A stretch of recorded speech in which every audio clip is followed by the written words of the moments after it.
নির্বাচনের সময়সীমা সম্পর্কে ইসির কাছে জানতে চেয়েছে ইইউ।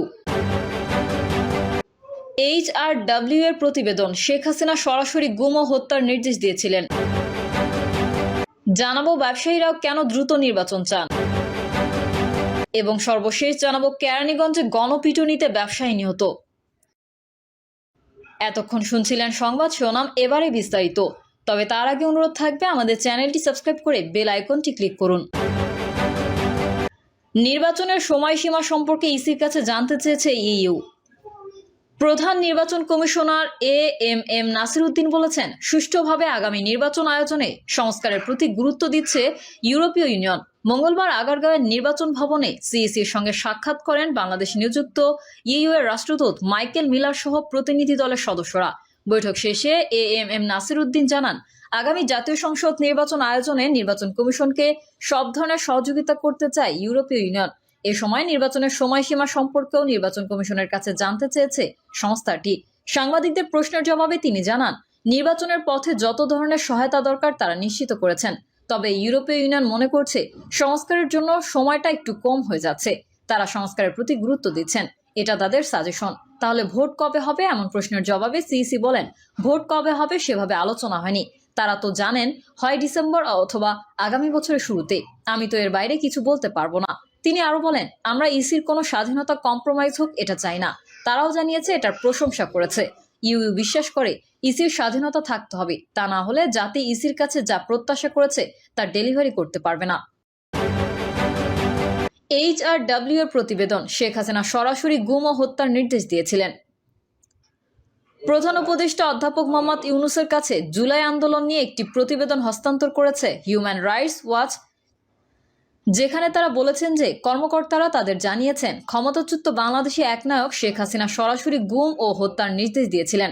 সংগঠনটির এশিয়া অঞ্চলের পরিচালক ইলাইন পিয়ারসনের নেতৃত্বে একটি প্রতিনিধি দল অধ্যাপক ইউনূসের সঙ্গে সাক্ষাৎ করে এবং বাংলাদেশের অধিকার পরিস্থিতির উন্নয়নে অন্তর্বর্তী সরকারের সংস্কার উদ্যোগের প্রশংসা করেন।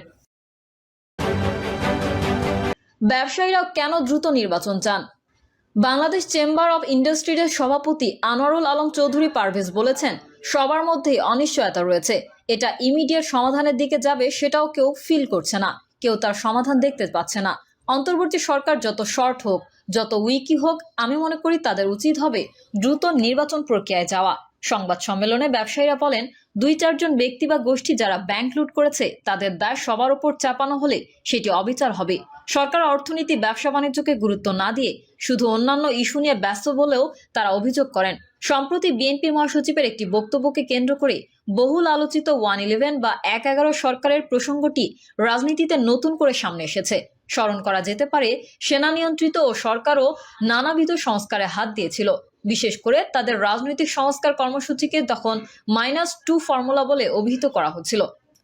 কিন্তু বাস্তবতা হলো 111 সরকার যেসব কারণে অজনপ্রিয় হয়েছে, বা রাজনৈতিক দলের বাইরেও সাধারণ মানুষ ওই সরকারের বিরুদ্ধে যেসব কারণে ক্ষুব্ধ হয়েছিল, তার প্রধান কারণ ছিল তারা দেশের অর্থনীতি ঠিক করতে ব্যর্থ হয়েছে, নিত্যপণ্যের দাম ঠিক করতে রাখতে পারেনি।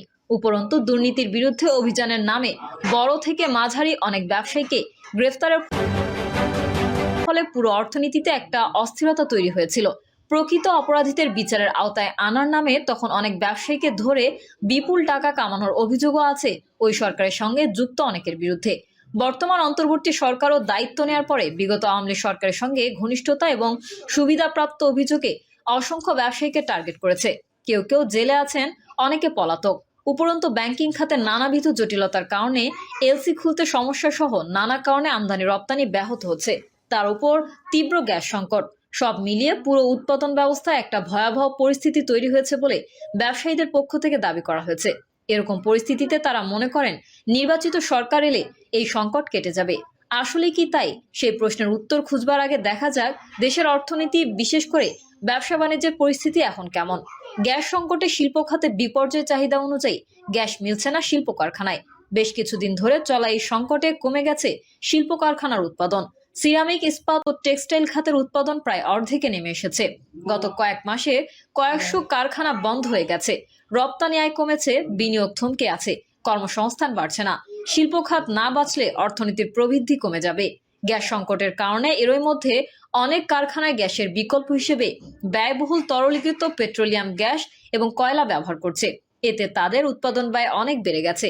তবে পর্যাপ্ত গ্যাসের সরবরাহ থাকায় হবিগঞ্জ ও ভোলা অঞ্চলে যেসব কারখানা রয়েছে সেগুলো পুরো সক্ষমতায় উৎপাদন করতে পারছে।